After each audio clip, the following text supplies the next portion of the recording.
15. novembrī Daugavpils Novatpētniecības un mākslas muzejs, gatavojoties valsts svētkiem, izveidoja ekspozīciju, kas veltīta Daugavpils pilsētas vadītājiem Latvijas pirmās brīvvalsts laikā. Notika svinīgais pasākums. Klātesošos uzrunāja Daugavpils domes priekšsēdētājs pirmais vietnieks Vitālijs Azarevičs. Viņš izteica lielu pateicību muzeja darbiniekiem par lielo ieguldījumu pilsētas domes vēstures izpētē, par lielu un rūpīgu darbu vācot materiālus par Daugavpils vadītājiem. Es domāju, ka mūsu jaunatnē jāzina tos cilvēkus, kuri vadīja pilsētu. Un tiešām 37 biogrāfijas, kuras izklāstas šeit, un konkrēti veikts milzīgs darbs no muzejas puses.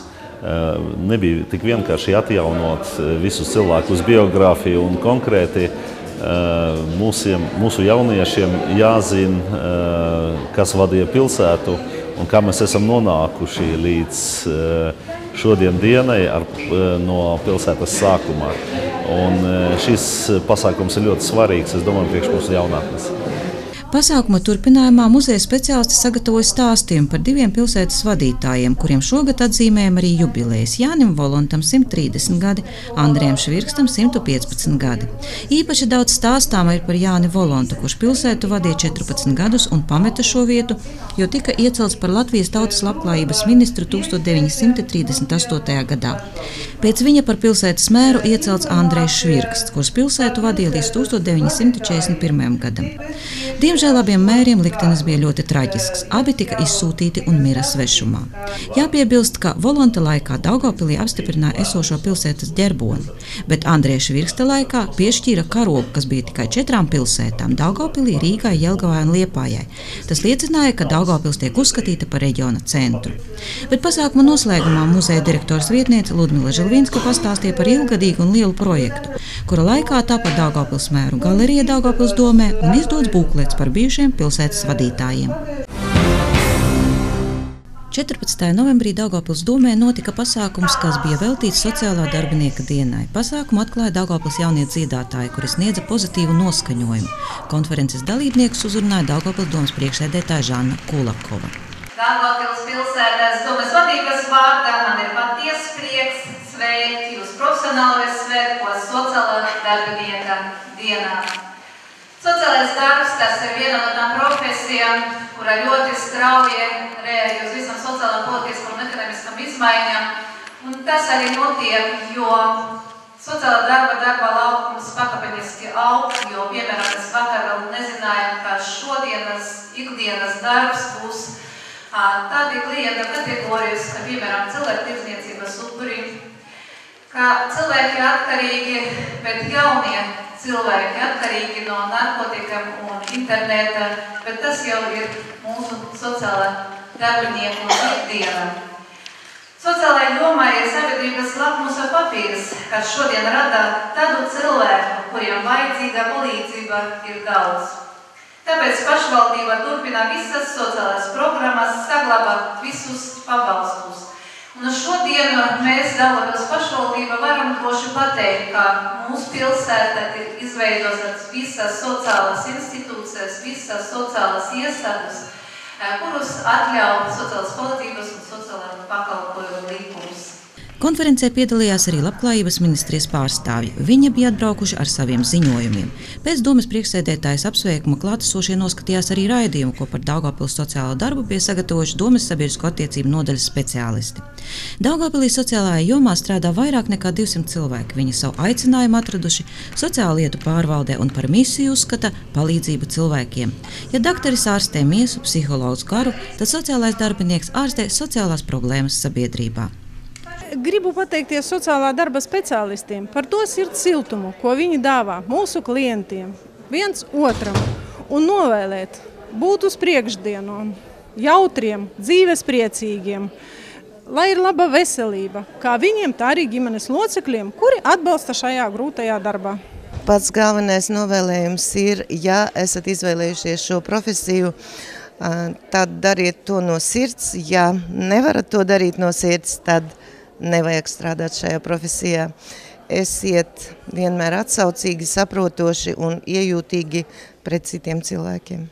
Konferences noslēgumā ilgadējiem sociālajiem darbiniekiem, sabiedrisko organizāciju pārstāvjiem tika pasniegti Labklājības ministrijas un Daugavpils domes pateicības raksti. 12. novembrī uz Daugavpils domu bija aicināti komandas Daugavu futbolisti un treneri. Domes vadība pateicās komandai par Daugavpils vārda popularizēšanu un Latvijas čempionu titulu iegūšanu. Tas ir ilgi gaidīts un nebijis vēl Daugavpils sporta dzīvē notikums. Daugavpils domes priekšsēdētāja Žanna Kulakova novēlēja, lai veiksme nepamet komandu arī turpmāk, lai vienmēr jūt līdzjutēju atbalstu. Viņa atzina, ka veiksmes formula nav bez smaga darba, meistarības un pareizās taktikas.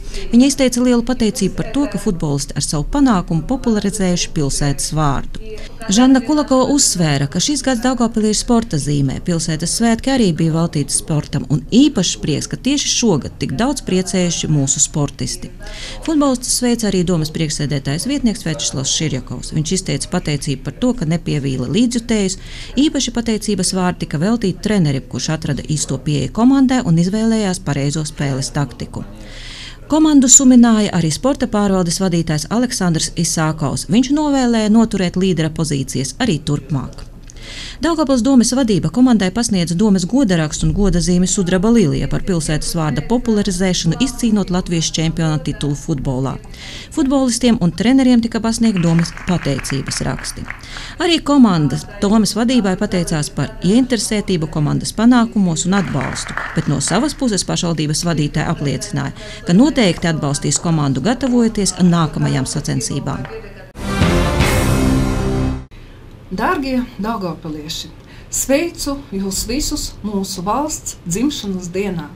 Kā jau dzimšanas dienā nākas, parasti tiek teikti novēlējuma vārdi, un es gribētu gan savā vārdā, gan jūsu vārdā mūsu valstī novēlēt stiprumu, izturību, izaugsmi un vēlētos, lai mūsu Latvija un tās valsts vīri vairāk rūpētos par saviem iedzīvotājiem.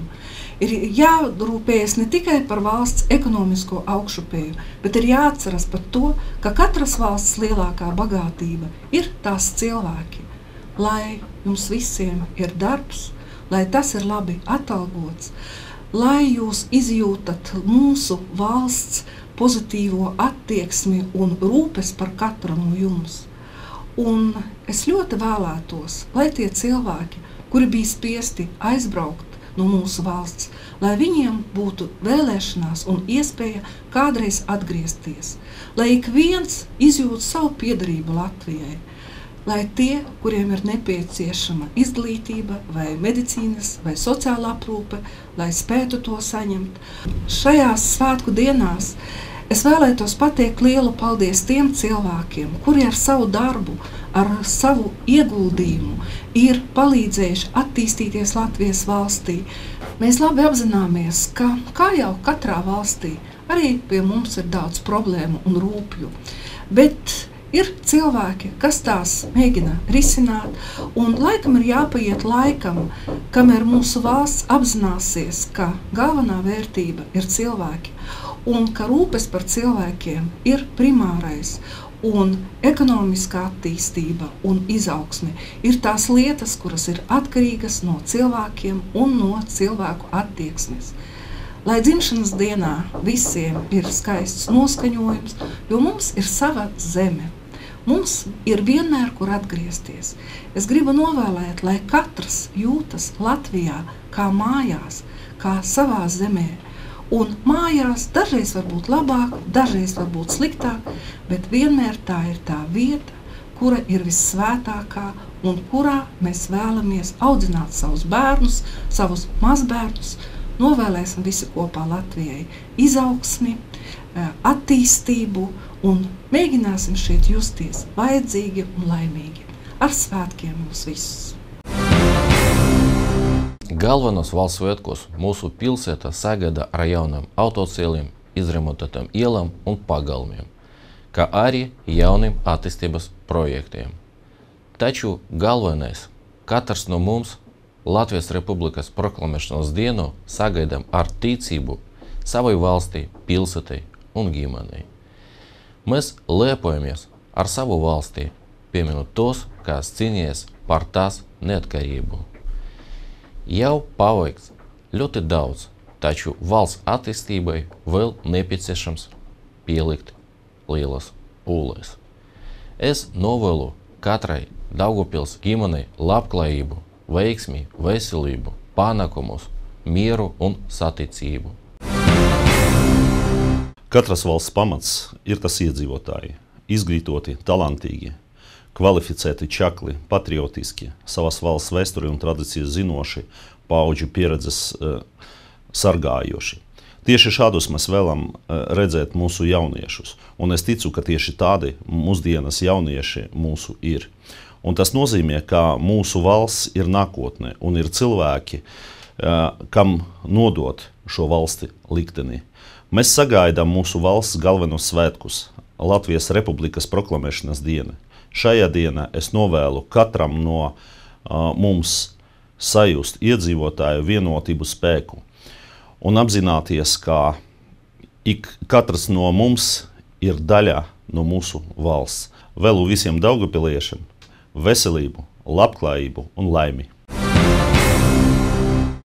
Daugavpils pilsētas domas vārdā apsveicu Latvijas Republikas proklamēšanas 94. gadskarta un novēlu gaišas domas, sasniegumus un stipru ticību saviem spēkiem. No ticības dzims visas mūsu idejas. Arī Latvijā tālajā 1918. gadā sākās no ticības savai valstī. Ticībā ir jābūt pamata arī mūsu Latvijas izaugsmei. Novēlu mūsu pilsētas tālāku attīstību, lai katra Daugavpils ģimene valda saticība, labklājība un veselība. Lai pilsētniekam būtu stipra ticība Daugavpilī, savam un pilsētas iespējām. Būsim stipri mēs, būs stipra mūsu valsts. Dievs sveti Daugavpili, Dievs sveti Latviju.